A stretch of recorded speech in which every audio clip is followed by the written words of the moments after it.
You're listening to People of Color in Psychology, and we appreciate your support. For those who are interested in supporting our work or making culturally informed practice a part of your ongoing journey, we are offering a 50% discount on continuing education courses at the Multicultural Counseling Institute. When you register for a post-test, during the checkout process, enter FRIENDS50. That is all in caps, FRIENDS50. Now onward to today's episode, and I hope you enjoy this month's Heritage series. Do you remember the stories of your parents and your grandparents? Do you remember how they were viewed or treated by others? When you look around you, the media, movies, and books, how is your identity portrayed? What's expected, and what is your role? How might these experiences play a role in shaping marginalized people's experiences, such as those for some Arab American communities? Welcome to People of Color in Psychology, the show that explores mental health topics specific to culture, diversity, and communities of color. I am your host, Jack Sen. As part of our Arab American Heritage series, we are joined by Sandra Khalil, a licensed marriage and family therapist in Texas, and the founder of Instilling Hope Counseling Services. With a rich academic background including a Bachelor of Arts in Spanish and Arabic Literature from the University of Texas at Austin, and a Master of Science in Counseling from Southern Methodist University, Sandra brings a unique and multifaceted perspective to her work. She's dedicated to creating a safe, non-judgmental space for individuals, couples, and families, and she possesses a deep understanding of diverse cultural experiences. Notably, she has the ability to communicate fluently in English, Spanish, and Arabic. Her goal is to dismantle the stigma surrounding mental health and promote inclusivity in all aspects of personal relationships. Sandra specializes in working with issues related to trauma, sexuality, immigration, and those unique to the Arabic community. As a Palestinian-American licensed marriage and family therapist, Sandra will be discussing colonialism and how it's experienced as relational trauma and the healing strategies for clients of color. Sandra, it is such a joy and pleasure to have you on our episode today. Hi, thank you so much for having me. We have a big topic, colonialism. Oh my gosh, how do we even start? I also think that when I first was introduced to the idea of colonialism having this deep psychological impact, it felt really big, right? And so I totally understand the. Yeah. So let's talk a little bit about, let's expound upon this because many folks, including myself, we think about colonialism as a historical event that is not actively playing out. I think something that's going to help a lot of folks is how do we connect the dots of something big like colonialism in U.S. history, of course, Western history. How's that even playing out in present day therapy? So maybe start off with how would you define colonialism?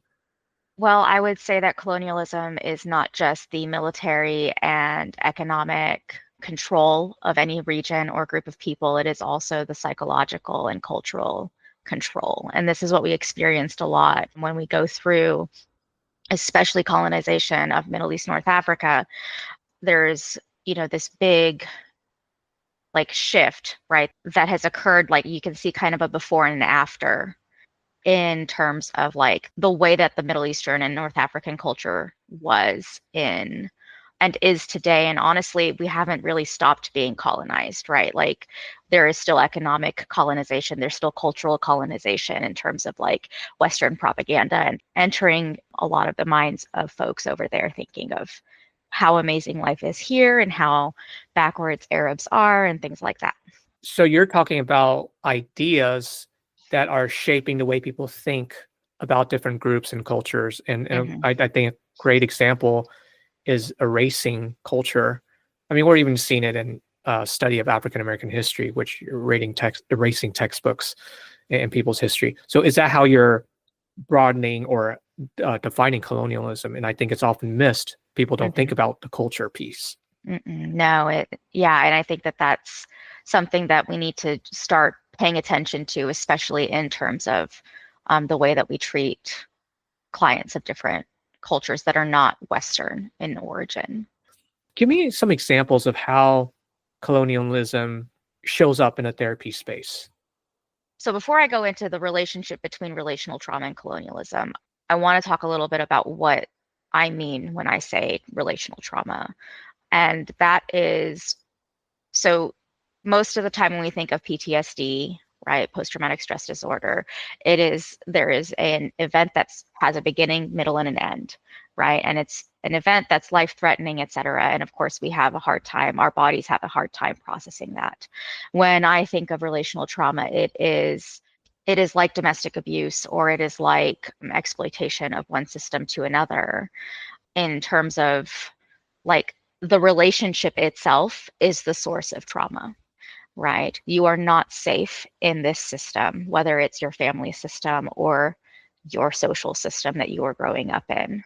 And so there is so in terms of bringing that back to colonialism, we're kind of expanding what that system is from an individual and a family level to a whole cultural regional level.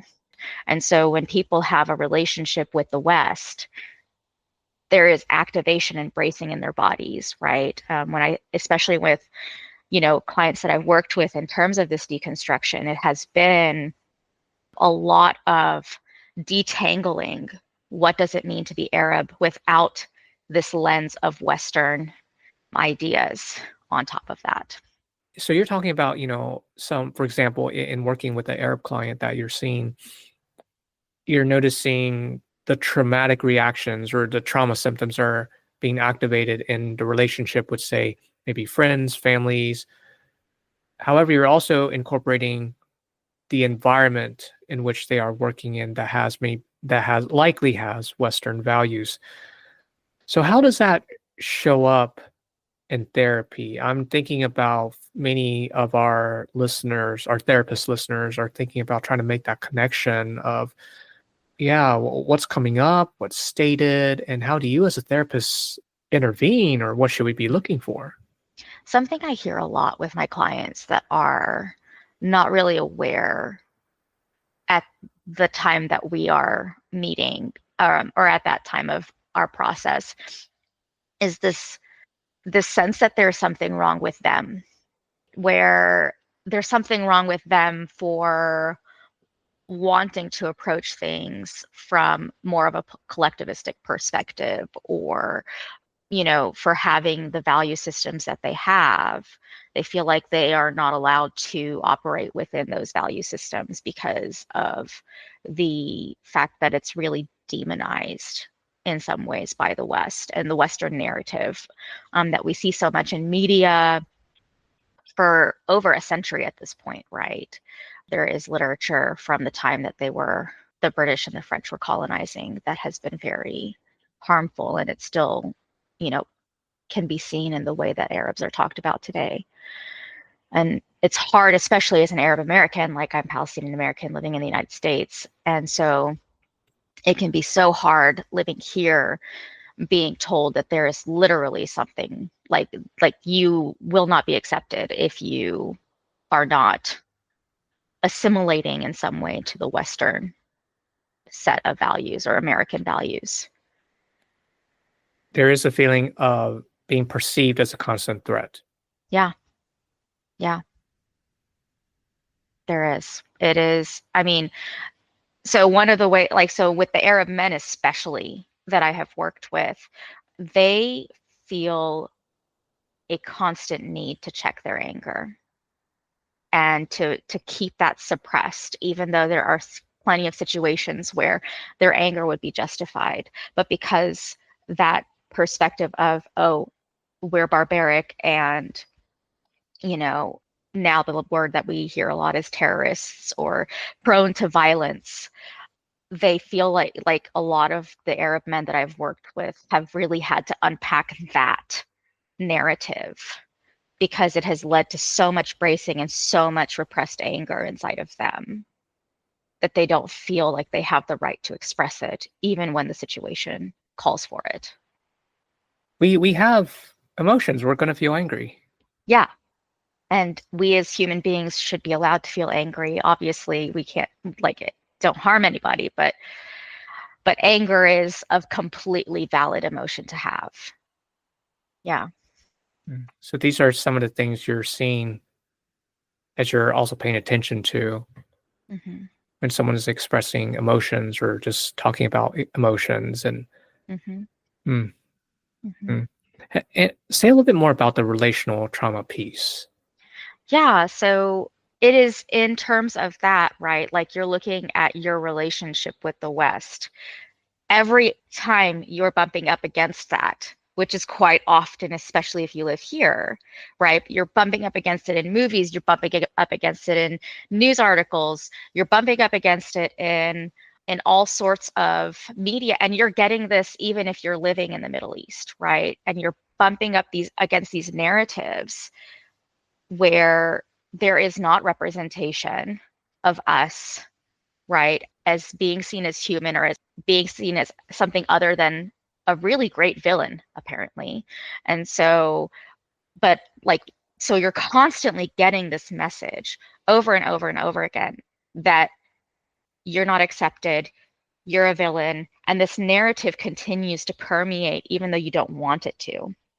As you're talking about this too, I'm also thinking through the stories that everything around us, media, papers, news, Mm-hmm. right? So you're talking about the relationship in which one is in relation with the space around them. Yes, Everything in which they're interacting, there is a give and take, there is a relationship. So that's what you're referring to. And, correct. and the story behind that is traumatic because it Mm-hmm. is saying that, gosh, I am this person I'm a and monster. eventually a monster. And these are harmful messages. Mm-hmm. And it's like fighting a story that I'm being told this is who I am, Mm-hmm. but I'm not this. Yeah, Oh, yeah. yeah. Yeah, and it's like, and I've seen a lot of interviews, with the whole genocide that's happening, Mm-hmm. is the humanization of Arab Americans or the humanization of Palestinians and Arabs Mm-hmm. only happens when they are suffering.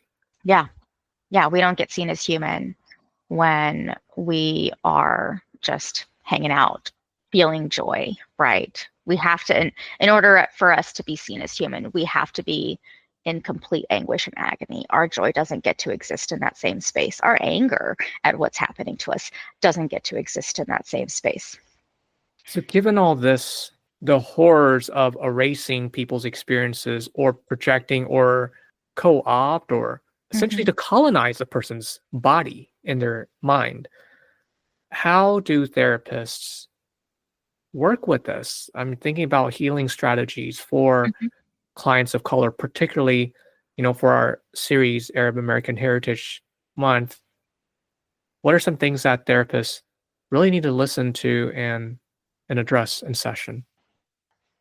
So I worked at a nonprofit where I served survivors of domestic violence, human trafficking, refugees. So relational trauma is like, and dealing with kind of these situations where trauma is ongoing is has been something that I've worked closely with for a really, really long time. And so whenever it translated into me being in my own private practice and working with, Arab American clients that are just really struggling living here and or struggling with other things, but there is this insidious kind of piece that is also really dictated by the fact that they are living here.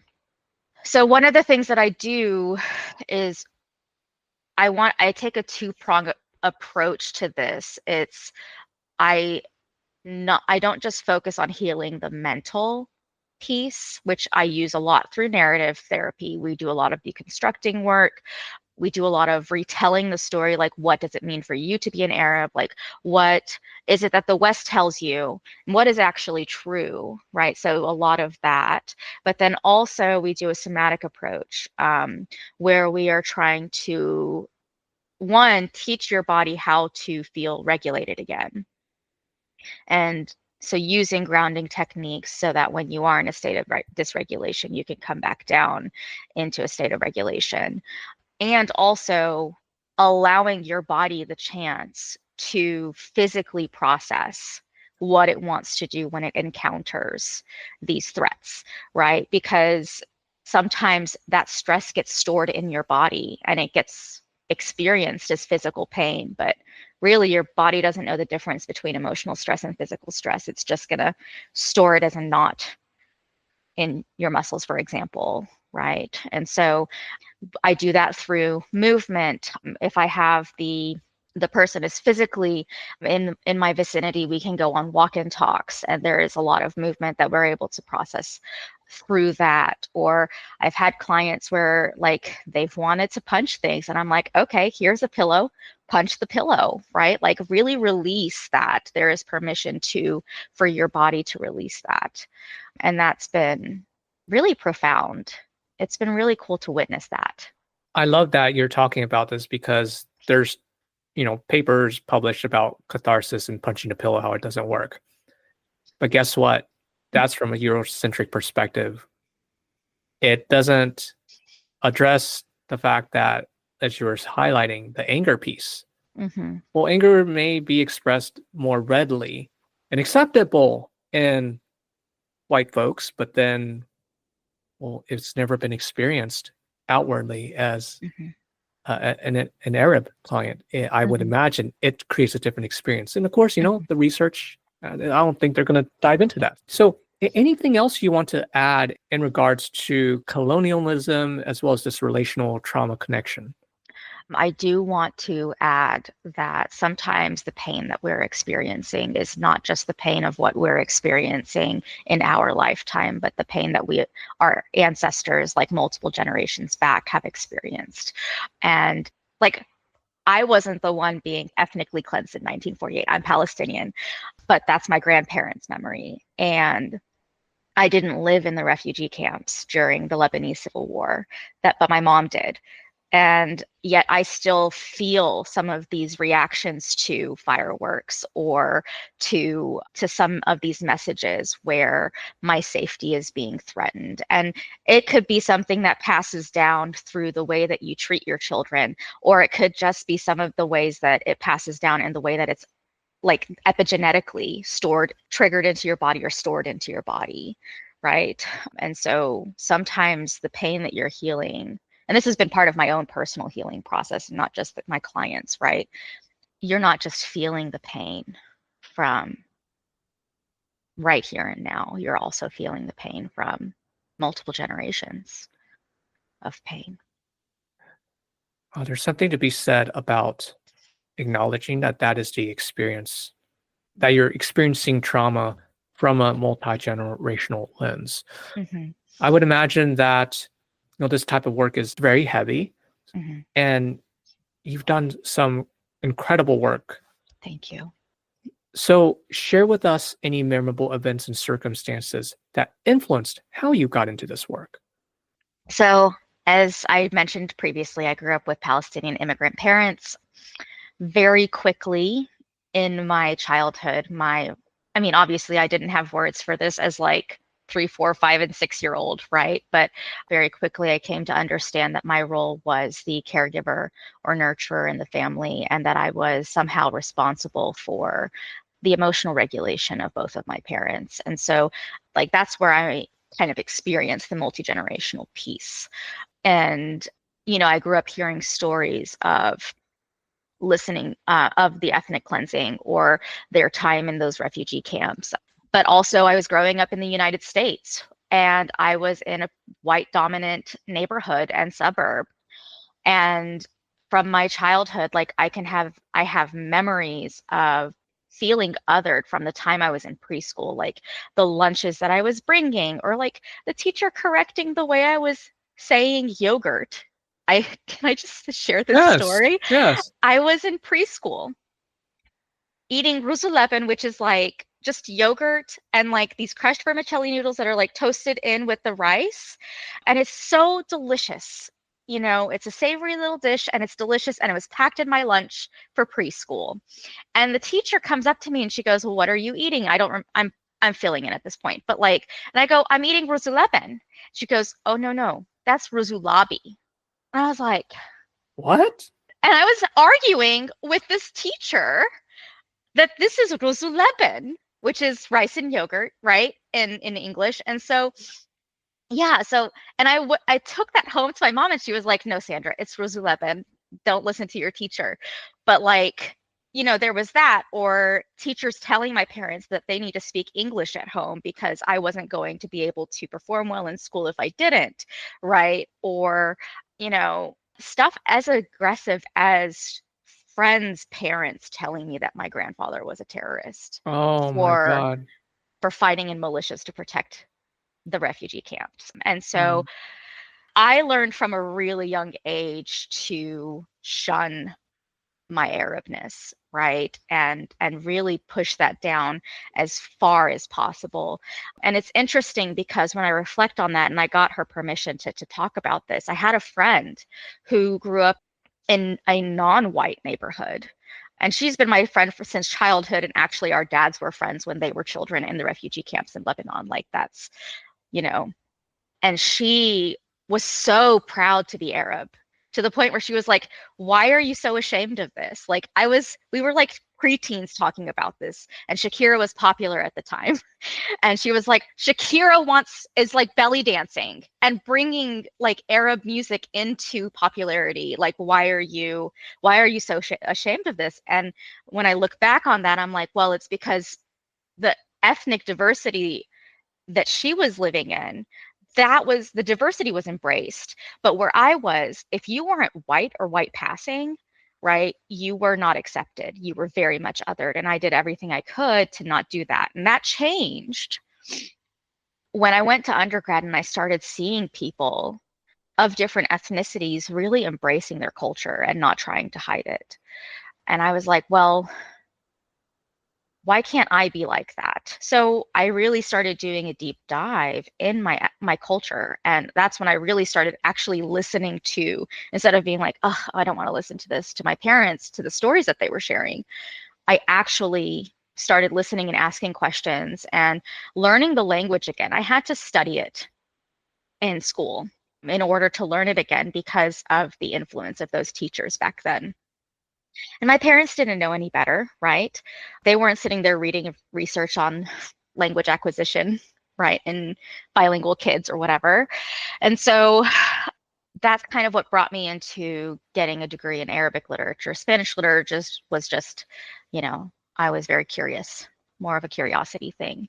And so as I was taking my classes in undergrad and studying the literature, I was really hit with this before, during, and after picture through the literature that we were reading of the influence of colonialism on the MENA region.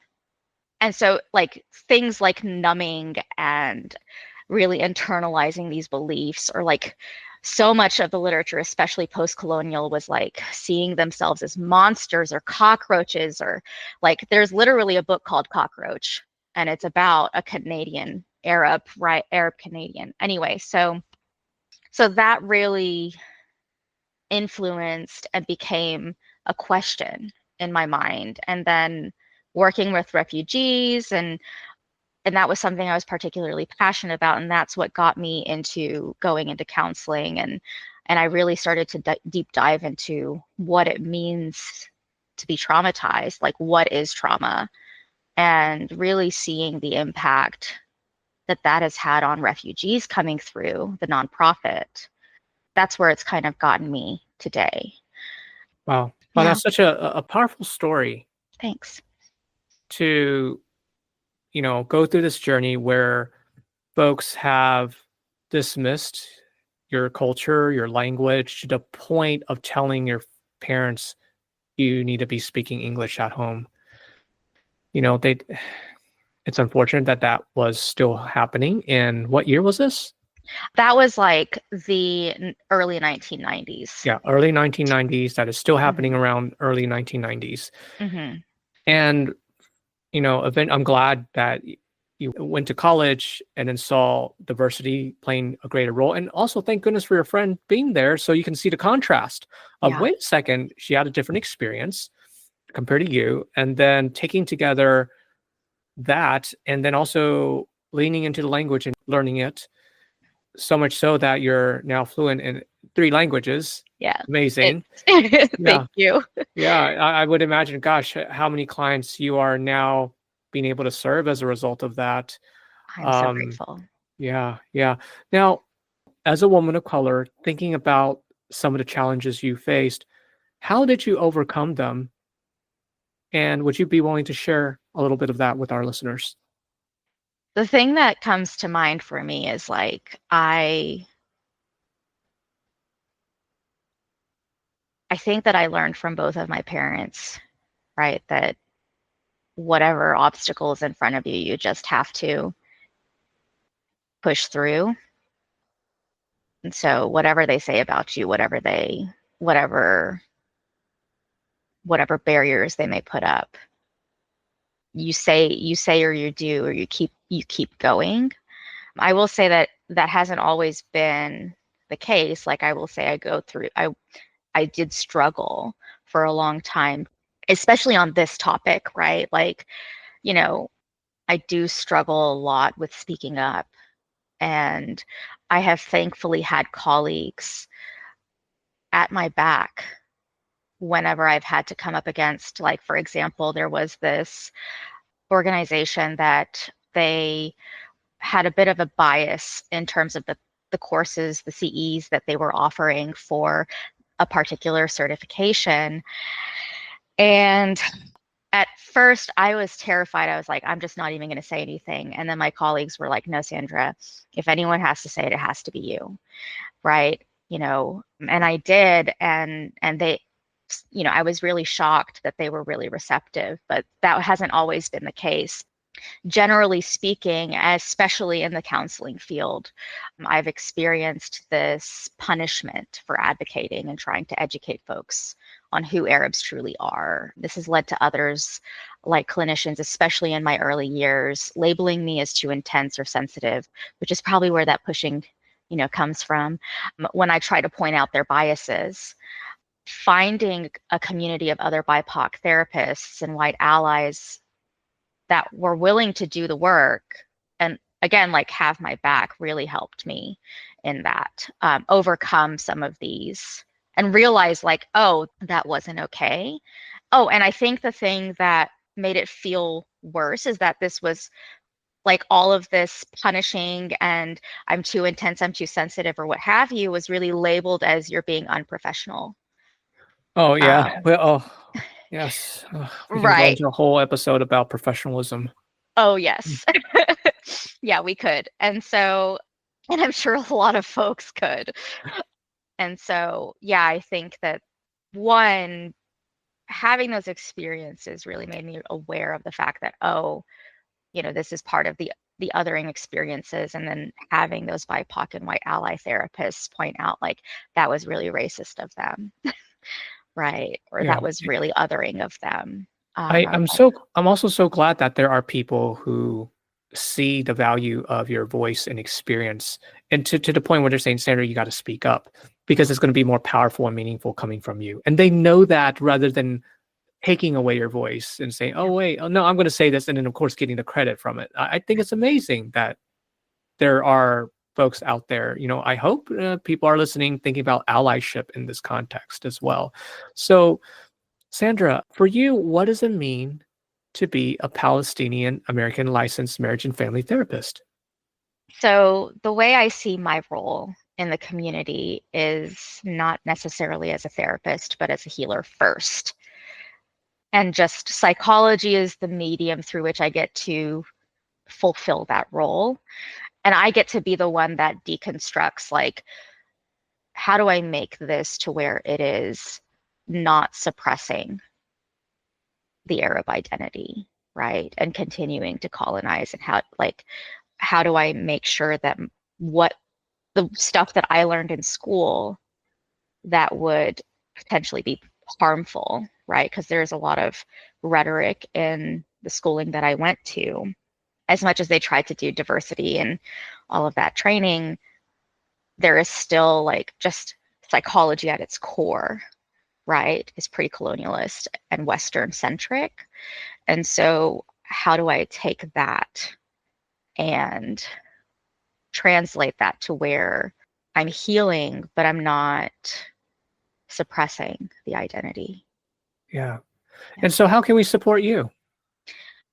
Honestly, being a part of this conversation has been a huge support. I think, as I'm preparing to enter the space in a more visible way than I have in the past, specifically about this topic. And just knowing that there are folks out there that are supportive of this and that want to uplift my message, and as I would want to uplift all of theirs, right? Like this is a community, and I just want to be a part of, one, the conversation, but also two, this community of healing. Yeah. Yeah. Fantastic. That's why we're doing Arab American Heritage series. It's, we don't need to do this alone, or, the Arab community does not need to do this alone, especially our Arab American therapists like yourself. Thank you. Well, Sandra, thank you so much. I mean, is there anything else you'd like to add?